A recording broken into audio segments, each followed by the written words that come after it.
Hey guys, it's Steve from the Tech Buzz, and today I wanted to do a video. I know this is out of the ordinary for the type of video, but I wanted to do a video for the Tech Buzz Gaming, and one of the reasons I came over to the gaming industry, arcade industry, was not only because of the passions that I had for that, but also the the experience that I have with broadcasting. Now, I've seen a lot of comments on YouTube about people stating that you don't need a really nice background, or you don't need a really nice camera, or you don't need a big microphone in your face. And while I agree with that to an extent, content is still king.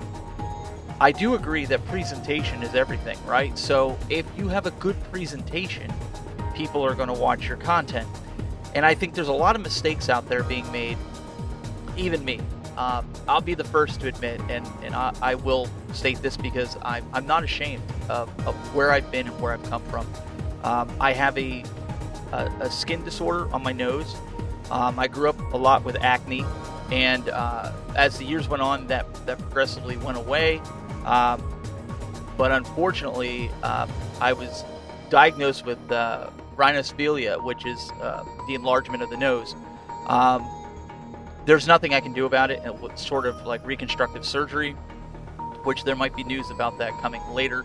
But I go on camera, and right now I'm not wearing any makeup. Usually I wear makeup when I come on camera to kind of keep myself, looking the best that I can within the means that I can. So what I wanted to explain to people here in this video is it doesn't matter what you look like, what you sound like. You need to try to put your best foot forward, and if you can speak well, if you have good audio, it helps if you have good video or even a background. I want to show you in this video different ways that I see mistakes being made and ways that you can remedy those problems. Just getting yourself some better lighting can help with your presentation. I see a lot of videos of gameplay where folks will set their camera up right in front of their TV screen and shoot their gameplay that way and do a separate box for their camera because they don't want to invest $100 to $300 for a capture card when you could have the experience of capturing your game. You could make your game look like this,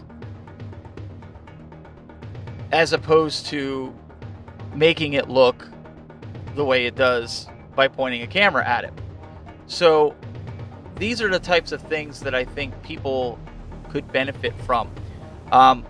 Even with live shows, I see a lot of people, there's a lot of headroom. If you notice when I do the shows, I kind of work with Glenn, I'll work with Doug, I'll work with some of the other guys that I'm working with, and I try to get them situated. Doug has a good background in video, as does Glenn, but sometimes it's just like, hey, I'm just gonna get on camera, some of these guys, and you can't do that. Presentation is everything, and if you watch any talk show on television, you don't see huge headroom above the video. You don't see all this expanded video outside. You don't need to see what's going on behind me. A lot of it is smoke and mirrors. Like right now, you're seeing a TV that's playing a loop of a video of my arcade just playing as my background. It's not a green screen. There's a lot of guys that use green screen. They use it improperly. There's not enough lighting on it, or they don't pull it taut. I could go into a bunch of different things. So that's what I want to ask you guys right now, you gamers out there. Is this something that you find important? Do you find that this would be beneficial to you? Because when I do a game stream, I like to bring it up, and I like to kind of do this. So I have a co-host. I have a nice backdrop for my co-host, and we could sit here and play video games. We could play video games while we're doing a show. Like, for instance, I could pull up the lower third. Back when we had iArcade on the show, that's why it's on the lower third. It's a way that you can make the presentation right. We could be sitting here playing it. You're seeing the screen. We're seeing the screen. We could be playing this game. And you guys aren't worried about the quality. Now, I do have the audio off for the game so you can actually hear what I'm saying. But these are the types of things that I think that could up the quality of your stream. So I want to kind of show you different things that you can purchase in maybe these series and break things down to where you can have a better presentation for your video. I think that you can do it inexpensively. You don't have to do it and spend a lot of money. There's muslins that you can buy on the internet, and I have a bunch of them here in the studio that you're going to see here in a few minutes. There's a lot of things that you can do to enhance your look just buying lighting. I mean, I have some LED lights. They are expensive, $150 for, 3 of them I think I paid. But you can go to Home Depot and get some can lights and put some hyper white bulbs in there, and you'll be off and running. You don't need to go super expensive. You don't even need to go with a super expensive microphone like this. Any USB microphone, I know a lot of you guys are using Yetis, and a lot of people are using them incorrectly. And I think if you watch a few videos and learn how to use a microphone and how to learn how to address the microphone, that's going to enhance your audio with things that you already have. I'm not saying go out and do what I did and spend thousands of dollars in your studio and make your studio the top notch. I do video production. That's what I do. It's what I do for a living. It's what my job pays me to do. It's what I do on the side. So I'm not saying that you guys need to go out and do that, but what I am saying is that there needs to be some kind of balance. The days of cell phone video, pointing it at your screen, shooting a video or shaky video as you're trying to film yourself, it might be good in a news situation, but it's not good when you're trying to do a review video of a cabinet or a game that you are reviewing. Companies really want to see you take the time, put in the effort. When I do review videos, I treat that product as if it's $10,000, even if it's a $50 item. And the reason for that is I try to put my best foot forward. If this was my product, how would I want it represented? And by taking a cell phone video that's shaky, now granted, sometimes working on these cabinets, if you're shooting B-roll, a cell phone video isn't bad because you're talking over it in an editor. But I'm talking like I've seen live streams where guys are like, oh, I'm going to stream this live. There's been guys that have done it really well where they put it on a tripod, their phone, but the audio just sounds like garbage. And it's hard to sit there and listen to it. So there are ways to do this. And I think if I go into a video series, if this is something you guys are interested in, I'm happy to do that. I think that if you can learn from this, and I'm going to be completely transparent, there's a lot of people out there that are probably not going to like me or like my ideas or like my thoughts. And success comes with a price. When people see a successful person moving up in an area, they want to attack you. And that's what I'm going to tell some of you folks that are going to kind of try to up your game, so to speak, and make your video or your audio better. People are going to get jealous, and people are going to call you out on things, and they're going to say things about you. And at the end of the day, it doesn't matter, because at the end of the day, they're not you. You need to be you. When I came into the space of the arcades, nobody was doing live shows. Nobody. If they were cell phone, hey, we're going live from wherever. Nobody was doing a live show, if you will. So I contacted Glenn and Doug and a few others, and I said, hey, would you guys want to do a live show? I have a lot of knowledge in video production, and I can make us look fantastic, make a really high-end show, both with audio and video. We could do call-ins and things like that. And I was like, I have a background in video games and arcades. I like to dabble. I wouldn't consider myself a modder, even though I've modded a few machines, arcade one-ups, and put Raspberry Pis in it. I know enough to be dangerous. I know enough to help people. But I am not by any means a guru when it comes to this. There's so many other guys out there that specialize in this. But I'm happy to, help any way I can. And so a few of the guys, Glenn and Doug, were like, yeah, it sounds great. Some of the other ones decided that they wanted to do it on their own, and that's fine. It's a free country. Not everybody has to do this. And we wanted to put our efforts together.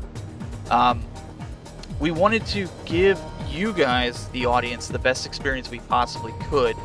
when it comes to retro gaming talk and talking with companies, because they want to have the best foot forward for their company.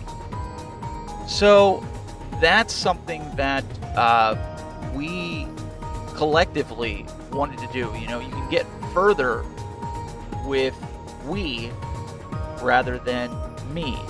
And the reason we do this is for the community. And if we get sponsorships out of the deal going forward, or we get review products, it's only to benefit you guys, the consumers, because we don't want you spending your hard-earned money on something, especially during this time of uncertainty. We don't want you spending your money on things that you really like, but it turns out that they're not really what you expected. And that's the purpose of a lot of guys on YouTube doing videos, or YouTubers as everybody calls them. I always make the joke that I'm not a YouTuber, I'm a broadcaster, and sometimes it gets me some haters. People want to say that, oh, you want to fire him up, just call him a YouTuber. And that's not necessarily the case. I just have been in the broadcast industry for 15 years, and I'm not a YouTuber. I make videos that I want to make. No company tells me I have to make this video or I have to do this video. I do it because I want to, and if I can't create the content that I want to, I'm not going to create the content. I'm not just going to push a video just to push a video. There's a lot of guys on YouTube that have to be the first one to get a video out about a new update to a console or arcade or firmware.